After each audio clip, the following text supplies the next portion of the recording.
മുഴുപ്പിലങ്ങാട്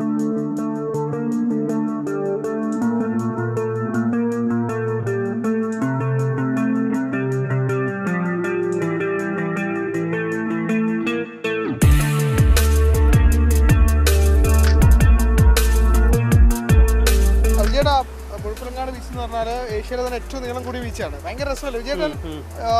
ചെറുപ്പത്തിൽ വന്ന ഒരു ഓർമ്മയുണ്ടോ? ഞാനിവിടെ ശരിക്ക് ഒരു 10 വർഷക്കാലം ഇവിടെ താമസിച്ച ഒരാളാണ് ഈ ബീച്ചിൻ്റെ പരിസരത്ത്. രാവിലെ ഞാനും നമ്മുടെ എഴുത്തുകാരൻ ജേക്കബും രാവിലെ ഇതുവരെ സ്കൂട്ടറിൽ വരും, ഈ ബീച്ചിൽ നടക്കും. അങ്ങനെ ഒരുപാട് കാലം അങ്ങനെ നടന്നതാണ്. പക്ഷെ ആ ബീച്ച് ഇപ്പം കുറേ കൂടി മാറി. ഇത്തരത്തിലൊരു ബീച്ച് കേരളത്തിൽ എവിടെയും നാച്ചുറലി ഇല്ല, പണിതാലും ഉണ്ടാവില്ല.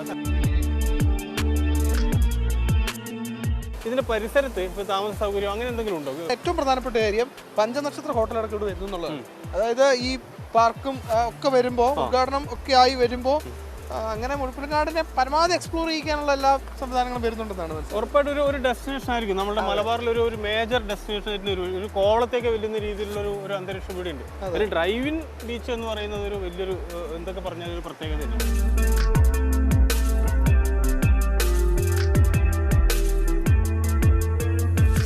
മുഖ്യമന്ത്രിയുടെ മണ്ഡലം കൂടി ആയതുകൊണ്ട് മുഖ്യമന്ത്രിയുടെ മണ്ഡലമുണ്ട്, പിന്നെ റിയാസിന്റെ ഇൻവോൾവ്മെന്റ് ഉണ്ട്, എല്ലാം ഉണ്ട്. എനിവേ പക്ഷെ ഇത് ഒരു രസകരമായി മാറിയിട്ടുണ്ട്. ആൾക്കാർക്ക് ഒരു സാറ്റലൈറ്റ് ആയിട്ട് ആ സാധനങ്ങളൊക്കെ ഉപയോഗിക്കാം. ഇവിടെ ഒന്ന് താമസിച്ച് ബീച്ചിൽ വൈകുന്നേരം രാവിലെയൊക്കെ വന്ന് രാത്രി വേണമെങ്കിൽ തെയ്യം കാണാൻ പോകാം. അങ്ങനെയൊക്കെയുള്ള കുറെ സൗകര്യങ്ങളുണ്ട്, സാധ്യതകൾ അപാരമാണ്. ഇത്രയും കാലം അല്ല ഇങ്ങനെ നടക്കാതെ കുറച്ചുകൂടെ വികസനം നേരത്തെ വരേണ്ടതായിരുന്നു. നീറ്റ്നെസ് ഒരു പ്രധാന ക്രൈറ്റീരിയ ആണ് ലോകത്തെമ്പാടുള്ള ടൂറിസത്തിന്റെ. അതാണ് ഒരു അഴുക്കില്ലാതിരിക്കുക, അത്തരം കാര്യങ്ങളൊക്കെ. ഇതിപ്പോ കുട്ടികൾക്കുള്ള പാർക്കും കുട്ടികൾ കളിക്കാനുള്ള കുട്ടികൾ എപ്പോഴും വേണം. കുട്ടികളുണ്ടെങ്കിൽ മാത്രമേ ആ ഒരു പ്രശ്നങ്ങൾ രക്ഷിതാക്കൾ അവർക്ക് കൂട്ടി വരും. അപ്പൊ കുട്ടികൾക്ക് ഉല്ലസിക്കാനുള്ള സാധനം വേണം. അതെ, 2 ആംഗിളും ഉണ്ട്. ഒന്ന് ഇതിനൊരു ഇന്റർനാഷണൽ തലമുണ്ട്, അതേപോലെ ഇതിനൊരു ഡൊമസ്റ്റിക് ആയ സ്ഥലവും കൂടി. അത് ഡ്രൈവിംഗ് ബീച്ചും ആണ്, അല്ലാതെല്ലാം സാധാരണ ഒരു തീരത്തിന് കോവളൊക്കെ പോലുള്ള ഒരു തീരത്തിന്റെ ഒരു സുഖവും.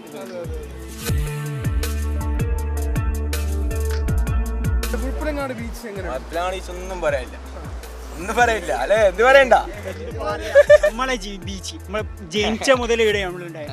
എപ്പോ എല്ലാ സ്കൂൾ കഴിഞ്ഞ വൈകുന്നേരം നമ്മൾ ഇവിടെ വരാം. നമ്മളെ ബീച്ച് നമ്മളെ പണ്ടും ഇപ്പൊ നമ്മളെ സ്വന്തം ബീച്ചാ. എന്തുണ്ടെങ്കിലും മാറ്റം എന്ന് വെച്ചാൽ ഒന്നുമില്ല. നല്ല തന്നെ പണ്ട് ഇപ്പൊ ഒരേ വൈബ് തന്നെ.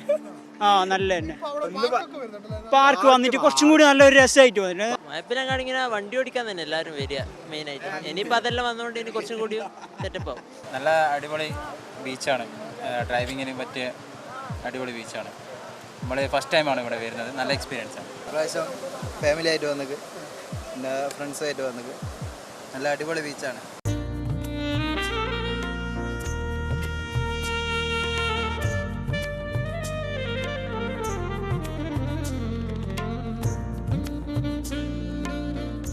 ആ ഡ്രോൺ വിഷ്വൽ കണ്ടില്ലേ, എന്ത് മനോഹരം അല്ലേ, ഭയങ്കര നിലാവ് പോലെ ഒരു ഫീൽ ഉണ്ട്. ഇത്രയും നീളത്തില് അല്ലേ, ഇതിന് മുഴുവൻ ലൈറ്റിങ്ങിനെ വെച്ച് കഴിയുമ്പോൾ ഭയങ്കര ഭംഗിയായിട്ട്. അതെ.